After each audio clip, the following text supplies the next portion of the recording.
Hello बच्चों, तो कैसे हैं आप सब। मैं आशा करता हूं कि आप सब बहुत ही बेहतरीन होंगे और तैयारी आप लोग का बहुत ही शानदार लाजवाब तरीके से चल रही होगी। चलिए, हम लोग जो 500 की जो सीरीज स्टार्ट किए थे ऑब्जेक्टिव के सेशन में, आज उन्हें हम लोग आगे की ओर बढ़ाते हैं। केमिस्ट्री के आज केमिस्ट्री का ही पोर्शन चलेगा और चलिए चलते हैं हम लोग आज के ऑब्जेक्टिव सेशन में। चलिए, पहला क्वेश्चन है आपके सामने कि एल्युमिनियम पर मोटी ऑक्साइड की परत चढ़ानी। सबसे पहले बात तो आप ये जान लीजिए कि एल्युमिनियम जो है ना एल्युमिनियम पर मोटी ऑक्साइड की परत क्यों चढ़ाई जाती है, तो एल्युमिनियम को बचाने के लिए, है ना। और वह प्रक्रिया क्या कहलाता है, तो ध्यान रखिएगा, एनोडीकरण कहलाता है। क्या कहलाता है?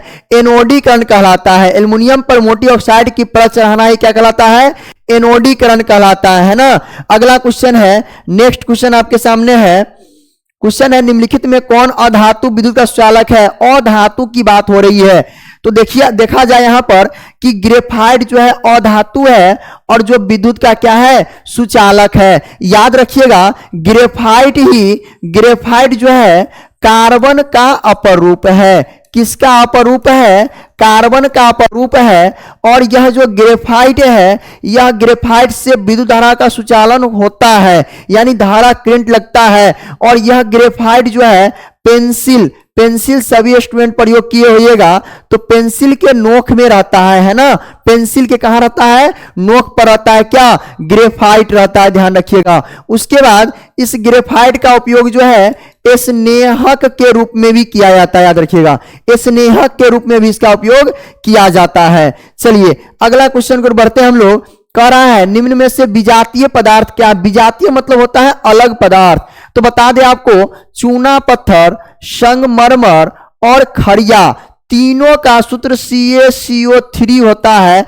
और जो कि इसे हम लोग कहते हैं कैल्शियम कार्बोनेट। क्या कहते हैं? कैल्शियम कार्बोनेट कहते हैं। कैल्शियम कार्बोनेट कहते हैं। ये अलग से एक नाइट्रोजन है। यहां पर इसमें देखा जाए नमक है और नमक का NaCl होता है ना। तो क्या होगा राइट आंसर इसका? नमक हो जाएगा। क्लियर यहां तक? चलिए, अगला क्वेश्चन की ओर। कह रहा है, निम्न में से ग्लोबल लवण कौन है? ग्लोबल लवण कह रहा है, तो ध्यान रखिएगा, सोडियम का सल्फेट होता है और जिसमें 10 अणु जल रहता है ना, उसे ही हम लोग ग्लोबल लवण कहते हैं। क्या कहते हैं? ग्लोबल लवण कहते हैं। चलिए, अगला क्वेश्चन है, क्वेश्चन नंबर नेक्स्ट है, निम्नलिखित में से सोडा एस क्या है? सोडा एस का सूत्र क्या होता है? तो याद रखिएगा कि सोडा एस का सूत्र ना आपको, सोडा एस का सूत्र NaCO3 होता है। क्या होता है जी?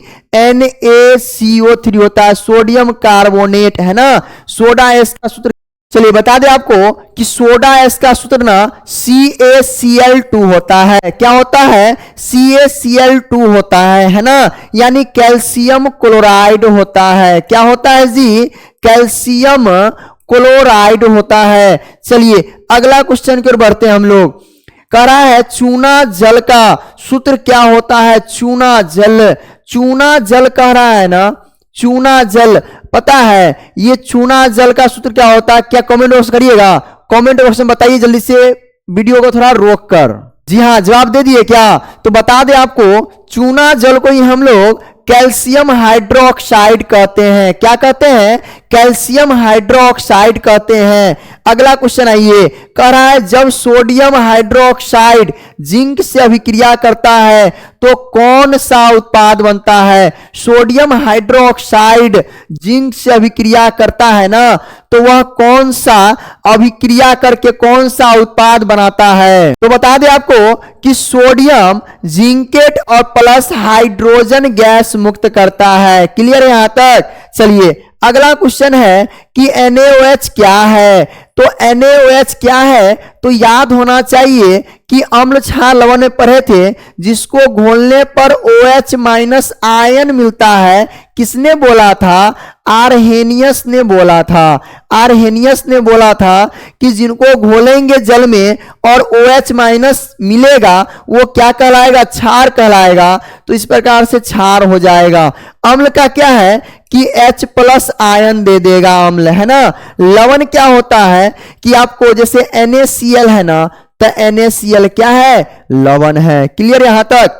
चलिए हम लोग चलते हैं नेक्स्ट क्वेश्चन की ओर।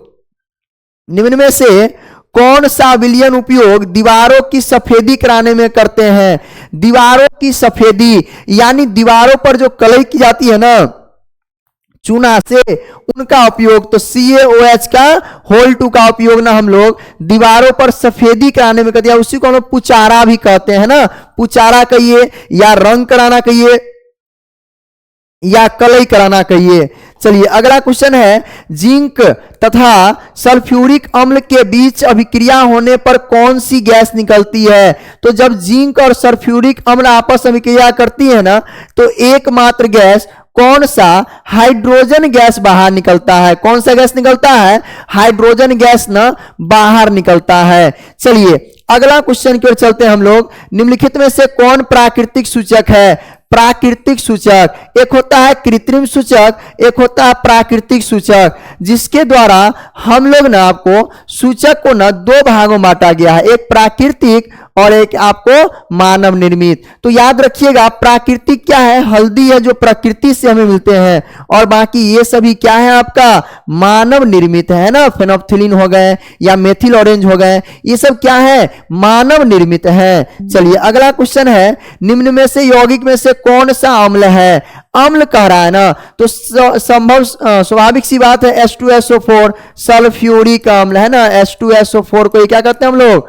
सल्फ्यूरिक अम्ल कहते हैं, एसिड कहते हैं ना, सल्फ्यूरिक अम्ल इसको ही हम लोग कहते हैं। चलिए अगला क्वेश्चन है, अभिक्रिया CaO प्लस H2O अभिक्रिया करके CaOH यानी है ना CaO प्लस H2O तीर का निशान CaOH का होल 2 किस प्रकार की अभिक्रिया है?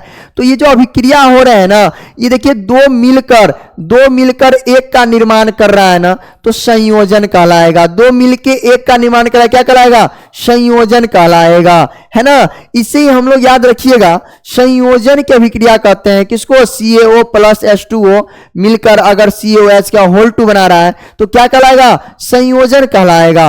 और पता है दोनों जुड़कर एक और निर्माण कर रहे हैं, उसे क्या कहते हैं बताइए तो आप लोग? तो बता दें आपको कि जब ऐसा कंडीशन आपको आए तो यानी यहां पर जो है ना दोनों मिलकर एक बना रहा है ना, तो उसको हम लोग कभी कभी योगशील भी कह सकते हैं ना, लेकिन आपको एग्जाम में हमेशा संयोजन पे आपको टिक आउट करना है। चलिए अगला क्वेश्चन है, नीचे दिए गए अभिक्रिया में कौन सा कथन सत्य है? देखिए यहां पर कॉपर तांबा है ना, उसमें ऑक्सीजन मिल रहा है ना, तो यहां पर कॉपर का क्या हो रहा है? ऑक्सीकरण हो रहा है। कॉपर का क्या हो रहा है?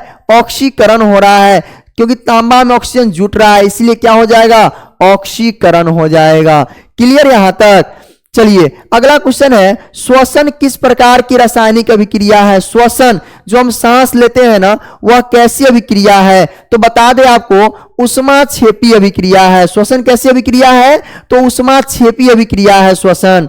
चलिए अगला क्वेश्चन है, Na2SO4 plus BaCl2 plus BaSO4 plus 2NaCl किस प्रकार की अभिक्रिया है? तो यहां पर ध्यान दीजिएगा कि एक का दूसरे के साथ है ना, एक का दूसरे के साथ हट के आपको मिल रहा है कि नहीं मिल रहा है? यहां देखिए तो एक बार, यानी अपने आयनों का अदला बदली कर रहा है कि नहीं कर रहा है? और जब ऐसा होता है, जब आयनों का अदला बदली करता है तो उसे हम लोग द्विविस्थापन कहते हैं, और द्विविस्थापन को हम लोग उभय विस्थापन के नाम से भी जानते हैं। द्विविस्थापन को किस नाम देते हैं? उभय विस्थापन के नाम से भी जानते हैं, है ना। चलिए अगला क्वेश्चन है, सल्फ्यूरिक अम्ल का रासायनिक सूत्र क्या है? सल्फ्यूरिक अम्ल जस्ट अभी आया था कि इनमें से अम्ल कौन सा है, और यहां पर पूछ रहा है सल्फ्यूरिक अम्ल का सूत्र क्या है? तो बता दे H2SO4 हो जाएगा सल्फ्यूरिक अम्ल का, है ना। चलिए अगला क्वेश्चन है, करा चीनी का रासायनिक सूत्र क्या है? चीनी का तो C12H22 और O11 होता है। किसका सूत्र? चीनी का सूत्र होता है। क्लियर यहां तक? चलिए तो बता दे आपको कि आज का सेशन यहीं पर एंड हो रहा है। हमने लगभग 500 ऑब्जेक्टिवों को कवर किया है फिजिक्स, केमिस्ट्री और बायो में, जो कि अलग अलग पार्टों में मौजूद है। जो भी ने स्टूडेंट नहीं देखे हैं वो जाकर जरूर जो है इनको विजिट कर ले, आपको लिंक जो है डिस्क्रिप्शन में दिया गया। और कैसा लगा वीडियो जरूर बताइए, अपने दोस्तों के पास भी शेयर करिए ताकि उनको भी एग्जाम में इनका फायदा और लाभ मिल सके। तो कैसा लगा जरूर बताइए। मिलते हैं आप लोग से हम लोग नेक्स्ट वीडियो में। धन्यवाद।